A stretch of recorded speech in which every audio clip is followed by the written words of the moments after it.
It is that time of the week again. It is the Dynasty Waiver Wire show. If you're new to the channel, this is a deep Dynasty Waiver Wire, either stash or maybe even some guys that you can spot start this week in a heavy buy NATO week. And we go deep, guys. We go deep, deep, deep for you D-gens out there like me who play in those deep leagues where you have 30 teams on 30 players on your team and 12 teams, 14 teams, 16 teams, whatever it is. A couple of things before we jump into it. If you are into Dynasty content, and I assume you are because you're watching this video, we are going to be focusing and shifting a little bit more towards Dynasty content as the fantasy regular season comes to an end. We're going to be doing some Dynasty rookie scouting, some mock drafts, Dynasty price check video. So make sure to like and subscribe and help us get to 800 subscribers before the end of the month. We're going to cut it close. We got about 10 days left, and we're about 30 or so subscribers away. So help us out there. And if you don't play Dynasty and you'd like to get into it, well, join our Discord. Link is in the description, and we will start some Dynasty leagues together. And we'll start some listener league, Dynasty leagues together, and we'll do that in the off season. But let's jump into it, into the Dynasty waiver wire. First up here with the quarterbacks, I have Nick Mullins, who's currently the Keep Trade Cut QB 71. And it's just someone that I want to be rostering, someone that we know if he were to start for the Vikings, we know he's probably going to put up some numbers, considering what he did with the Vikings last year in his starts. Yeah, he turned the ball over a lot, but he threw for a lot of yards. He threw some touchdowns. He's thrown to Justin Jefferson and Addison and Hawkinson and Aaron Jones. So just be careful here. We were starting to see a little bit of the old Sam Darnold there for a couple of weeks. He kind of righted the ship last week, was pretty good, threw for 250 and 2, no interceptions. So I'm not worried about Sam Darnold getting benched, but if he gets hurt, I'm fully confident in starting Nick Mullins in a Superflex league. CJ Beathard, this is one that I think really needs to be added and needs to be added quickly. They are on a bye, the Jags, this week, or they're one of the 6 teams on a bye. There's a good chance Trevor Lawrence does not come back. I mean, there's really no incentive for him. The Jags are currently, I think they hold the number 1 pick in the NFL draft. They probably want to keep that. Now, Doug Peterson doesn't want to keep that, but the team overall itself does. Are they going to risk Trevor Lawrence coming back when they're clearly out of it already? Mac Jones is not the solution. The guy is not very good. And CJ Beathard, at least we've seen be able to throw the ball and maintain an offense there. It was mostly with the 49ers, but I think he's a better option than Mac Jones. And so you could be looking at a guy who's starting the last 6 weeks of the season. And for Superflex, that is obviously very, very valuable. And then Carson Wentz, I'll keep throwing his name out there. Patrick Mahomes was getting a little bit beat up there a few weeks in a row. I think he's probably better, right? He's probably better. But Carson Wentz, I'm fully capable, or I'm fully confident that Carson Wentz can come in with the Chiefs and just like throw for 215 yards and a touchdown. And again, in these deeper dynasty leagues and these super flex leagues, every starting quarterback has value there. Every starting quarterback. So someone that I might be rostering here. Into the running backs, Tyler Bidet. Tyler Bidet is coming off the injured reserve, I believe I heard. I think he's still technically on there, but it sounds like there's a good chance he comes off the injury report. And by the way, his name is Bidet. That's how you pronounce it. It's not Beatty. It is Bidet. Although on Pro Football Reference, it does say Beatty. So, but I heard that he wants to go by Bidet. Either way, Tyler Bidet. Before he got hurt and he had a pretty serious injury, they were kind of trying to work him in a little bit. The Broncos were, he played, he had 9 carries in week 3, ran for 70 yards. And then he started the game. He had two catches and a carry I think he got hurt in the first quarter. Yeah, he only played 8% of the snaps and he had 3 touches, right? He had 3 touches. So you kind of do the math and, he was actually being used decently. Now, do they bring him in? Or are they just going to stick with Javonte and Audric Estime and McLaughlin? I don't know. But just in case they do, he may be a guy that, later on in the year we can potentially start. And just know that he's coming off the IR.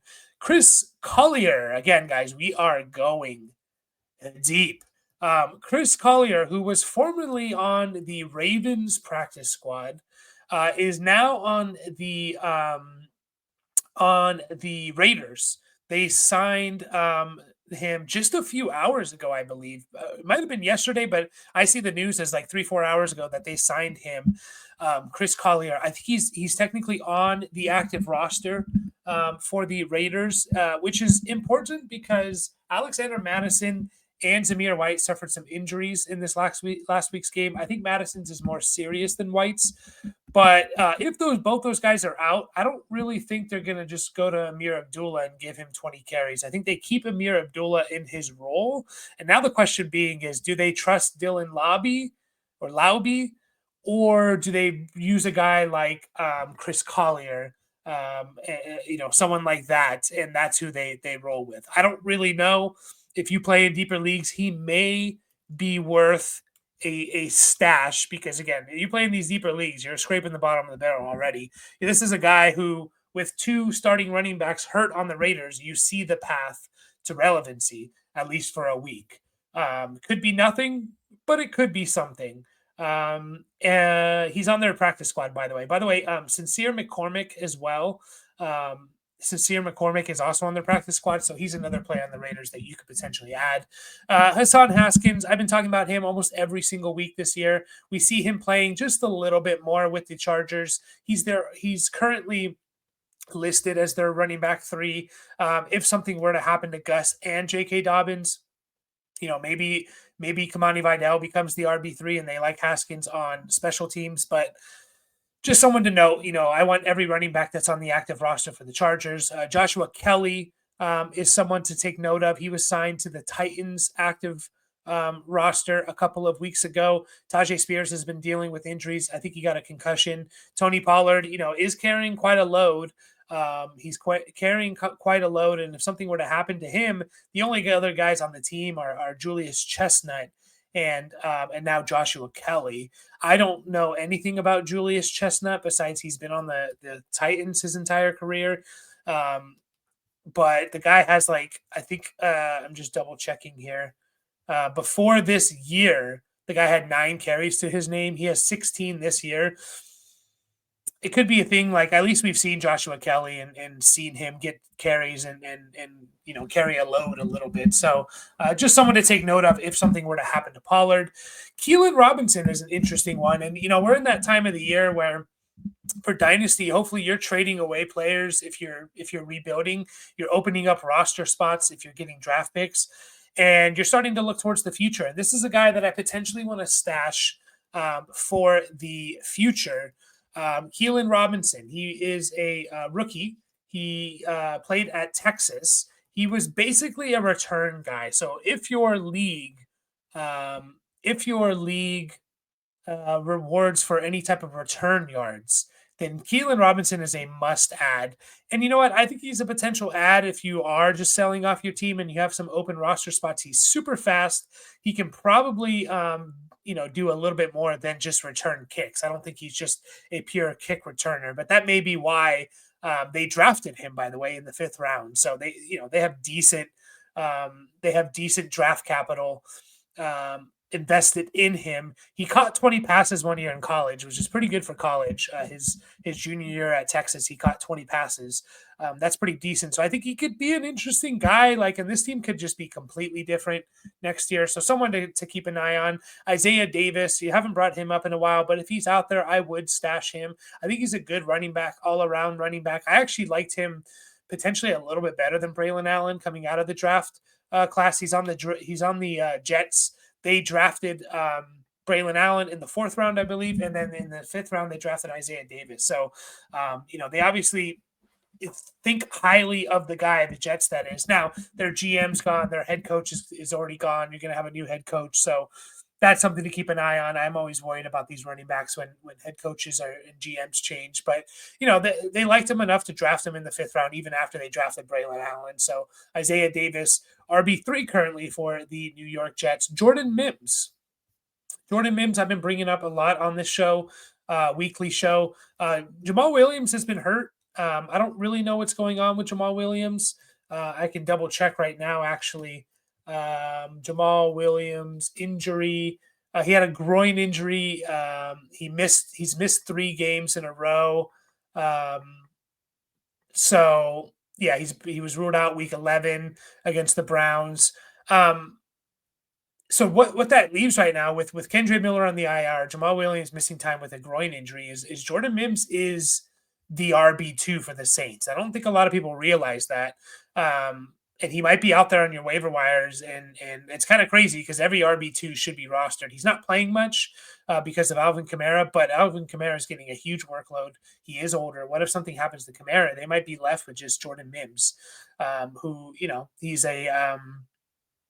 a good size back, and he is a rookie, I believe, if I remember correctly. So just someone to note, he's like the current RB2. There's probably not any RB2s out there in your waiver wire, and Jordan Mims kind of is the RB2 right now, and many people might not even realize it. Craig Reynolds, and I bring up him and Sione Vaki a lot. The Lions are another team. I want every single running back that is on their active roster. Craig Reynolds is the RB3 for the Lions. If something were to happen to David Montgomery or Jahmyr Gibbs, I think Craig Reynolds sees an expanded role. I don't think it just all goes to Montgomery and Gibbs. They don't want to burn out. If they lose Gibbs or Montgomery, do they really want to just like give one of those guys 30 touches a game and wear them out? No, they want to save them for the playoffs.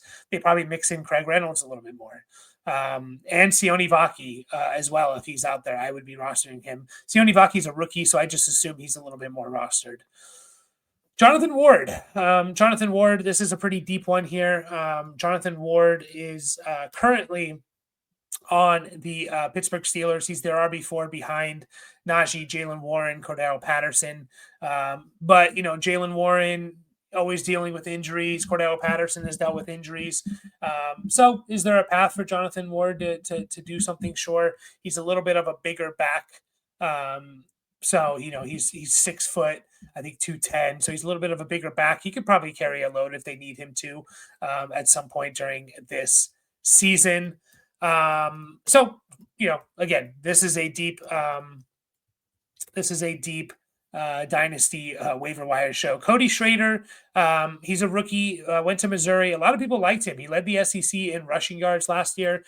He was originally signed to the 49ers as an undrafted rookie free agent and has been on the Rams for at least, I want to say, like 6-7 weeks on their active roster. Obviously, he's behind Kyron, Blake Corum, and Ronnie Rivers, but this is more of a future type of play here. So, Cody Schrader, we don't know. The Rams could have some big turnover at the running back position. And Kyron Williams came out of nowhere. Maybe Cody Schrader does at some point.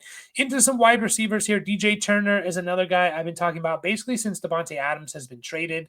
DJ Turner is out there a lot for the Raiders. You might not realize this because, he's just a guy that's not really doing much, but you just look at his box score, especially if you're playing best ball. 4 targets, 7, 4, 0, and then 3.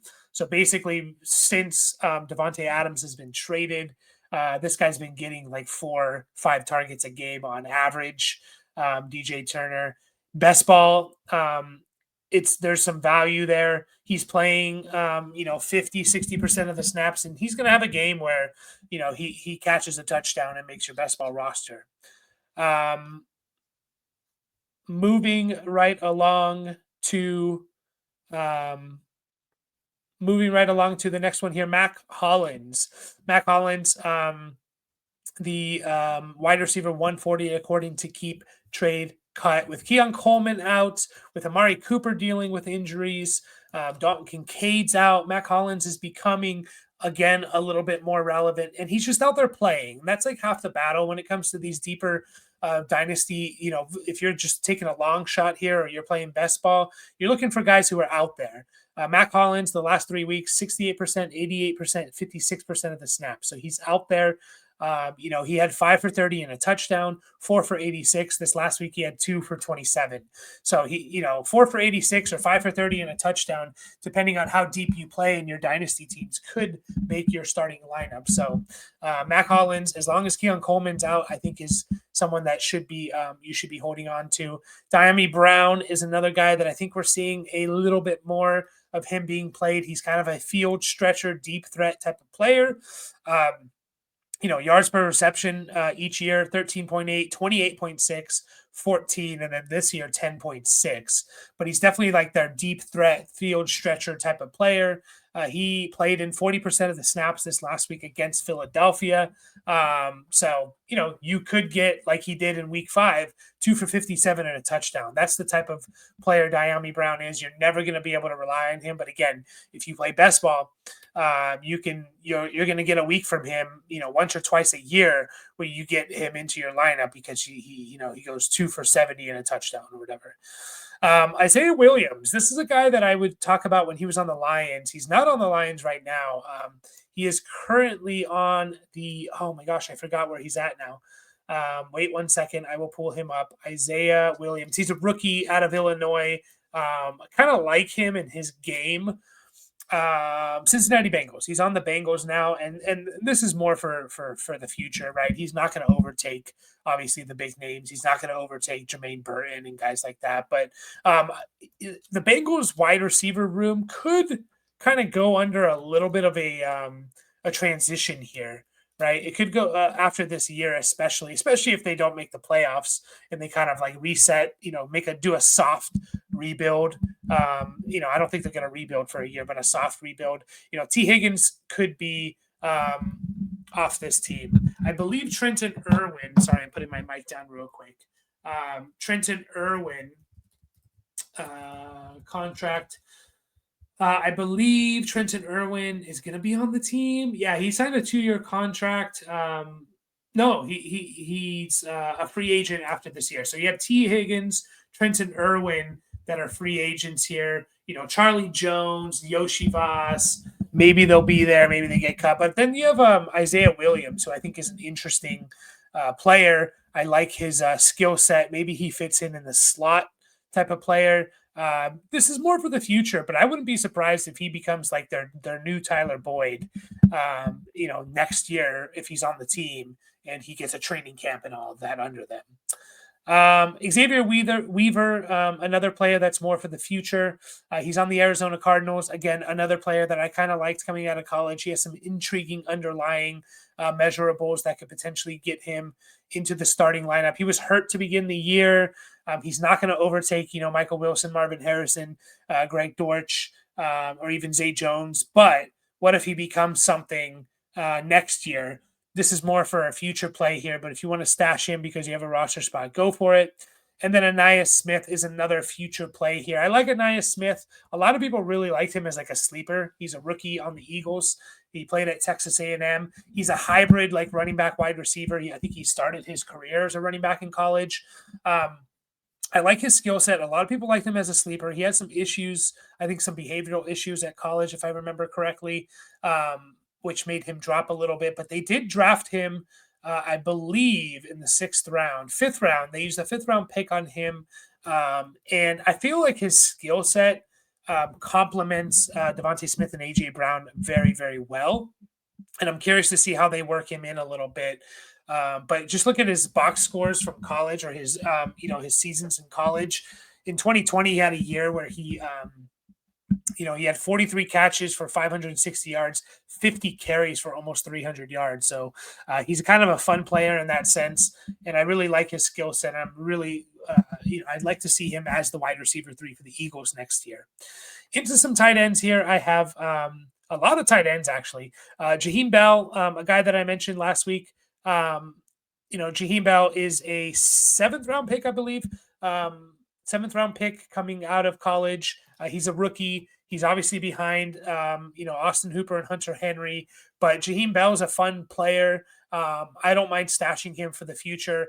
He's not really a tight end. He's more of a tweener, but he's 6'3", 230. He's super versatile. He had a year where he had 73 carries. So he's kind of like a fullback, running back, tight end hybrid in 2022. A lot of people liked him. But he was kind of disappointing in 2023, like that Florida State offense was. But a lot of people liked him in his versatility. But 25 catches, 230 yards, 73 carries, 260 yards his junior year. That was kind of fun there. So he's a guy for the future. Pair him with Drake May. Felipe Franks. Now this is a long shot. Now Felipe Franks is the guy in the jersey, not the guy looking at him, obviously. But Felipe Franks, and I just kind of thought of this after seeing Taysom Hill put up kind of an epic box score. Felipe Franks is someone, if you don't know, he was a college quarterback, Felipe Franks. He was a college quarterback for Florida and Arkansas, but he was a little bit he's kind of a little bit like a hybrid, a running quarterback. He had 100 carries, 200 yards rushing his last year in college. He played on the Falcons. He was first listed as a quarterback, and he's kind of made this transition to tight end. And I think, we know that the league is a copycat league, a monkey see, monkey do type of league here, right? You see a team has success and you try it in your own guys. And Felipe Franks, if there's anyone out there right now that's going to be the next Taysom Hill, I think it's going to be Felipe Franks. He's 6'6", 230. He can run the ball. He can pass the ball. He's converting to tight end, so I assume he can catch the ball a little bit as well. It took Taysom Hill a couple of years to become Taysom Hill. Felipe Franks been in the league for a few years. Does he become the next Taysom Hill? This is a long shot. This is a very deep stash, but I'm kind of intrigued by it. Julian Hill, a guy that I've been talking about for the last few weeks. He is a tight end for the Dolphins. Just look at what Johnny Smith's doing with the Dolphins. Now, Johnny Smith, there's a good chance he is back with the Dolphins, but they could get out of his contract. I don't know why they will. Johnny Smith's on pace for like over 60 catches, over 750 yards and like 3-4 touchdowns. Julian Hill is definitely a project tight end. He was undrafted out of Campbell, so he played at a small school, but he's super, super athletic. He has the size. I think it takes a while to kind of learn that tight end system for Mike McDaniel. And, what if he becomes their main tight end next year for the Dolphins? He's already out there playing, by the way. It's not like Julian Hill is like a complete long shot. Julian Hill has been playing this year. He has 9 catches on the year, but he's also just been out there a decent amount, basically over 50% most weeks. So, what if they're grooming him to be their next starting tight end? And I think there's obviously some value there. Look at what Johnny Smith's doing. AJ Barner and Cade Stover are the next two. These are two guys that I think are probably rostered. 4th round picks, I believe both these guys were, maybe 5th round for Stover. Barner's for the Seattle Seahawks. Stover's for the Houston Texans. Barner's been actually getting some work here with Noah Fant out. 4 targets and 7 targets the last 2 weeks. Both these guys are more for the future. Cade Stover I really like because I think he could take over that job from Dalton Schultz. He just hasn't really looked that impressive, and he has a connection with C.J. Stroud. Brevin Spann-Ford. Obviously, Luke Schoonmaker, if he's out there for the Cowboys, pick him up. But Brevin Spann-Ford is a rookie.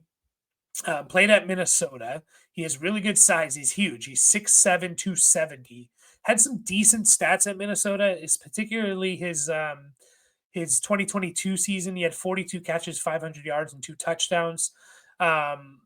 So he's an intriguing guy. He's currently the tight end 3 for the Cowboys. We actually saw him get 5 targets, 4 catches, and 42 yards for the Cowboys. So he's a guy that needs to be added for sure. If Jake Ferguson probably misses this week on a short week, and what's the incentive for Jake Ferguson to even play the rest of the year besides just like your own motivation, personal motivation? But like, what if they sit him out and just like, we'll just sit you out for a bit. And then the last one here, and I have to double check how to say his name, is Eric Saubert is the pronunciation guide. He was drafted by the Falcons. He's been in the league forever. He's been in the league since 2017. Has never had more than 150 yards receiving. But he is the guy that is replacing Kittle. When Kittle misses time, Eric Saubert's out there. And so if you are worried about Kittle missing more time, Eric Saubert played 97% of the snaps. And because of that, he only had 1 target. But if you're out there 90% of the time running routes, that's half the battle for the tight ends. He's going to catch a touchdown every now and then. He's going to catch a touchdown. So that is it, guys, for my Dynasty waiver wire show. Again, make sure to like and subscribe. Get into the Discord if you would like, and let's start putting together some Dynasty leagues. Lots of Dynasty content coming out starting soon, probably after Thanksgiving. Appreciate you all, and we'll catch you all in the next video.